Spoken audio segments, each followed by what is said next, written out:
આપ સર્વોને હેતપૂર્વક જય શ્રી સ્વામિનારાયણ। આજની સત્સંગ કથા વાર્તા નિજ મંદિર સાવરકુંડલા। આજની સત્સંગ કથા વાર્તામાં આપણે શ્રીમદ સત્સંગી જીવનની કથા સાંભળશું। પ્રકરણ 5 અધ્યાય 3:1 શ્રી નારાયણ મુનિ કહે છે કે, હે રૂઢી બુદ્ધિવાળા વિપ્ર, બ્રહ્મચર્યાશ્રમ, ગૃહસ્થાશ્રમ, વાનપ્રસ્થાશ્રમ અને સંન્યાસાશ્રમ, આ 4 પ્રકારના આશ્રમો કહેલા છે। તે બ્રાહ્મણ, ક્ષત્રિય અને વૈશ્ય, આ 3 વર્ણના જનો માટે જ કહ્યા છે। તેમાં કોઈ મુનિએ તો ક્ષત્રિય અને વૈશ્યને માટે છેલ્લા સંન્યાસ આશ્રમનો પણ નિષેધ કરેલો છે। તેમાં એવો નિર્ણય સમજવો કે જેને તીવ્ર વૈરાગ્ય હોય તેને માટે નિષેધ નથી, પરંતુ મંદ વૈરાગ્યવાળા માટે જ નિષેધ છે। હે વિપ્ર, તે 4 આશ્રમને મધ્યે પ્રથમ બ્રહ્મચર્યાશ્રમમાં રહેલા દ્વિજાતિજનો માટેના ધર્મોનું યથાયોગ્ય રીતે હું વર્ણન કરું છું, તેને તમે સાંભળો। ત્રણેય વર્ણના બાળકે પ્રથમ જાત કર્માદિક સંસ્કારો પ્રાપ્ત કર્યા હોય છતાંને પણ જ્યારે તે ઉપનયન સંસ્કાર પ્રાપ્ત કરે ત્યારે જ તેને દ્વિજત્વ પ્રાપ્ત થાય છે। બ્રાહ્મણ કુળના બાળકનો ઉપનયન સંસ્કાર ગર્ભથી 8મા વર્ષે, ક્ષત્રિય બાળકનો 11મા વર્ષે અને વૈશ્ય વર્ણને 12મે વર્ષે કરવાના કહેલા છે। તીક્ષ્ણ બુદ્ધિવાળા બ્રાહ્મણ બાળકને ગર્ભથી 5મા વર્ષે, ક્ષત્રિયને 8મા વર્ષે અને વૈશ્યને 9મા વર્ષે પણ ઉપનયન સંસ્કાર કરી શકાય છે। અથવા બ્રહ્મચર્ય વ્રત પ્રાપ્ત કરવા ઈચ્છતો તીક્ષ્ણ બુદ્ધિવાળો બ્રાહ્મણ બાળક 5મે વર્ષે મેખલા ઉપનયન ધારણ કરવાને યોગ્ય થાય છે। બળ બુદ્ધિ પ્રાપ્ત કરવા ઈચ્છતો ક્ષત્રિય બાળક 6ઠે વર્ષે મેખલા ધારણ કરવા યોગ્ય થાય છે। અને ધન પ્રાપ્તિ કરવા ઈચ્છતો વૈશ્ય બાળક 8મે વર્ષે મેખલા ધારણ કરવા માટે યોગ્ય થાય છે। હે વિપ્ર, આ સર્વે સંસ્કારોને મધ્યે મૌંજી બંધન ઉપનયન સંસ્કાર દ્વિજપણું પ્રાપ્ત કરવામાં કારણભૂત છે। તેથી તે સંસ્કાર વિધિપૂર્વક રૂઢી રીતે કરવો। બ્રાહ્મણને વસંત ઋતુમાં યજ્ઞોપવિત સંસ્કાર પિતા વગેરે કુટુંબીજનો કરે। ક્ષત્રિયને ગ્રીષ્મ ઋતુમાં ઉપવિત સંસ્કાર કરે અને વૈશ્યને શરદ ઋતુમાં ઉપવિત સંસ્કાર કરે।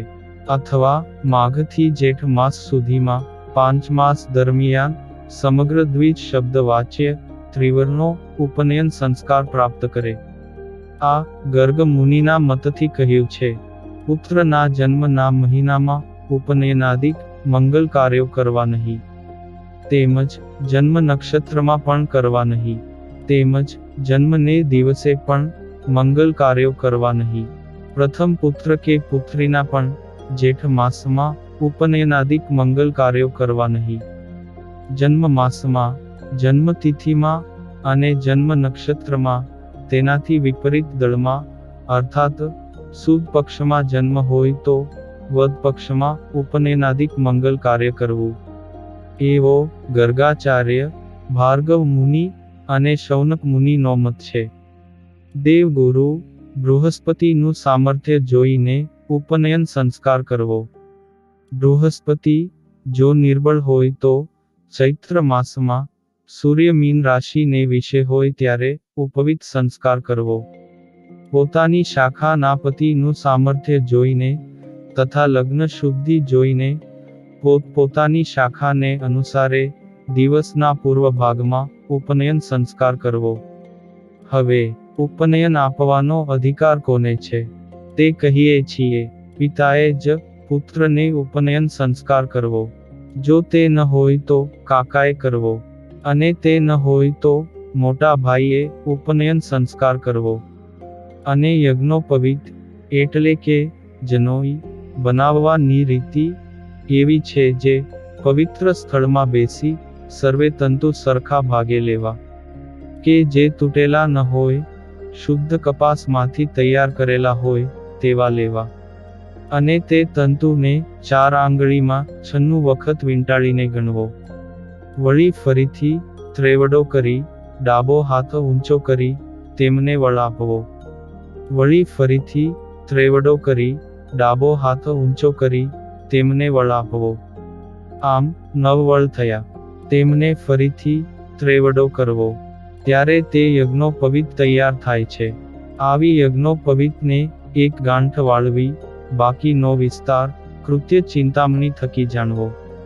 હે વિપ્ર, અગ્નિહોત્રાદિક શ્રૌત કર્મમાં અને ગર્ભાધાન સંસ્કારાદિક સ્માર્ત કર્મમાં 2 યજ્ઞોપવીત ધારણ કરવી, ઉત્તરીય વસ્ત્રના અભાવમાં ત્રીજી યજ્ઞોપવીત ધારણ કરવી. જો ઉત્તરીય વસ્ત્ર ધારણ કરેલું હોય તો 2 ધારણ કરવી. બ્રહ્મચારીએ 1 યજ્ઞોપવીત ધારણ કરવી. ગૃહસ્થ તથા વાનપ્રસ્થે 2 યજ્ઞોપવીત અને સંન્યાસીએ 1 યજ્ઞોપવીત ધારણ કરવી. એમ કેટલાકનો મત છે, જે અમને માન્ય છે. બ્રાહ્મણ, ક્ષત્રિય અને વૈશ્ય ક્રમ પ્રમાણે કપાસ, શણ અને ઊનથી બનાવેલી યજ્ઞોપવીત ધારણ કરવી. અથવા ત્રણેય વર્ણના દ્વિજોને માટે કપાસના તંતુમાંથી બનાવેલી ઉપવીત શ્રેષ્ઠ કહેલી છે. હે વિપ્ર, જે યજ્ઞોપવીત પાછળ પીઠથી લઈને નાભી સુધી ધારણ કરતા કેડ્ય સુધી પહોંચે, તે યજ્ઞોપવીત ધારણ કરવા યોગ્ય કહેલી છે. તેનાથી વધુ લાંબી કે તેનાથી ઊંચી ધારણ ન કરવી. બ્રાહ્મણને મેખલા એટલે કે કેડ્ય બાંધવાની મૂંજના તંતુમાંથી તૈયાર કરવી. ક્ષત્રિયની મેખલા કાશ તંતુમાંથી નિર્માણ કરવી. અને વૈશ્યની મેખલા શણના તંતુમાંથી તૈયાર કરવી.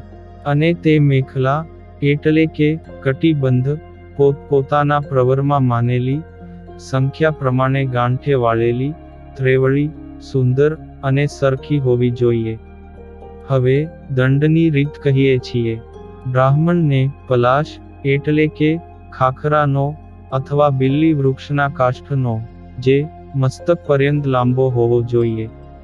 ક્ષત્રિયનો દંડ પીલુડી અથવા ઉંબરાના કાષ્ઠનો, જે નાસિકાના અગ્રભાગ પર્યંતનો લાંબો હોવો જોઈએ. હવે કોને કેવું અજીન ધારણ કરવું તે કહે છે. જે બ્રાહ્મણે કાળિયાર મૃગનું અજીન ધારણ કરવું, ક્ષત્રિયે રૂરુ મૃગનું અને વૈશ્યે બકરીના ચામડાનું અજીન ધારણ કરવું. હે વિપ્ર, હવે ગાયત્રી મંત્રના ઉપદેશનો વિધિ કહીએ છીએ. બુદ્ધિમાન આચાર્યે પૂર્વ મુખે અગ્નિથી ઉત્તરની બાજુએ બેસવું અને પશ્ચિમ દિશા તરફ મુખ રાખીને બેઠેલા બ્રહ્મચારીને ગાયત્રી મંત્રનો ઉપદેશ કરવો. હવે ભિક્ષા વિધિ કહીએ છીએ તો બ્રહ્મચારીએ અગ્નિને પ્રદક્ષિણા કરી, સૂર્યનું અભિવાદન કરી, દંડ તથા મૃગચર્મ અને યજ્ઞોપવીતે યુક્ત થઈ મેખલા ધારણ કરીને ભિક્ષા કરવા જવું. તેમાં બ્રાહ્મણ બ્રહ્મચારીએ ભવતી ભિક્ષામ દેહી, ક્ષત્રિય બ્રહ્મચારીએ ભિક્ષામ ભવતી દેહી અને વૈશ્ય બ્રહ્મચારીએ ભિક્ષામ દેહી ભવતી આ પ્રમાણે બોલવું. આ રીતે ક્રમશઃ ભવત શબ્દને પહેલા, મધ્ય અને અંતે મૂકીને ભિક્ષાટન કરવું. હે સુવ્રત, જ્યાં સુધી ત્રણેય વર્ણના બાળકોને ઉપનયન સંસ્કાર ન કરવામાં આવ્યો હોય ત્યાં સુધી જ ઈચ્છાનુસારે ફરી શકે કે જમી શકે, પરંતુ જનોઈ ધારણ કર્યા પછી નહીં. આમ ગૌતમ ઋષિ કહે છે, કારણ કે રૂઢી રીતે ઉપનયન સંસ્કાર પામેલો તે દ્વિજ બ્રહ્મચારી કહેવાય છે. માટે તેમણે નિયમમાં તત્પર રહ્યા થકા બ્રહ્મચર્ય વ્રતનું પાલન કરવા પૂર્વક ગુરુકુલમાં ગુરુના ગૃહે નિવાસ કરવો. ત્યારે વિધિપૂર્વક હાથમાં દર્ભ ધારણ કરેલા બ્રહ્મચારીએ મેખલા, મૃગચર્મ, વસ્ત્રો, જટા, દંડ, કમંડળું અને યજ્ઞોપવીત ધારણ કરવા. આ પ્રકારના આચારે યુક્ત થઈ બ્રહ્મચારીએ ગુરુ બોલાવે ત્યારે ગુરુની સમીપે જવું અને ગુરુના મુખ સામે દ્રષ્ટિ રાખીને વેદોનું અધ્યયન કરવું. અધ્યયનના પ્રારંભમાં અને અંતે ગુરુના ચરણમાં મસ્તક ઝુકાવી નમસ્કાર કરવા, અનધ્યયનના દિવસોને છોડી બાકીના દિવસોમાં જ વેદાધ્યયન કરવું. હે વિપ્ર, ગુરુએ શિષ્યને તાડન કરીને પણ વિદ્યાનો અભ્યાસ કરાવવો. શિષ્યની ઉદ્ધતાઈ છોડાવવા માટે તેને તાડન કરવામાં ગુરુને દોષ લાગતો નથી. ગુરુએ શિષ્યના શરીરના નીચેના ભાગમાં ધીરેથી તાડન કરવું, પરંતુ મસ્તક કે હૃદયમાં તાડન ન કરવું. જો આવા ઉત્તમ અંગો ઉપર તાડન કરે તો ગુરુ દોષના ભાગી થાય છે. આવી રીતે મેં તમને ત્રૈવર્ણ અને બ્રહ્મચારીના ઉપનયન, યજ્ઞોપવિત અને મેખલા તથા દંડ ધારણ કરાવવાનો વિધિ કહ્યો. અને હવે પછીની કથા વાર્તા આપણે આગળના ભાગમાં સાંભળશું. અત્યારે આપ સર્વોને ભાવથી જય શ્રી સ્વામિનારાયણ.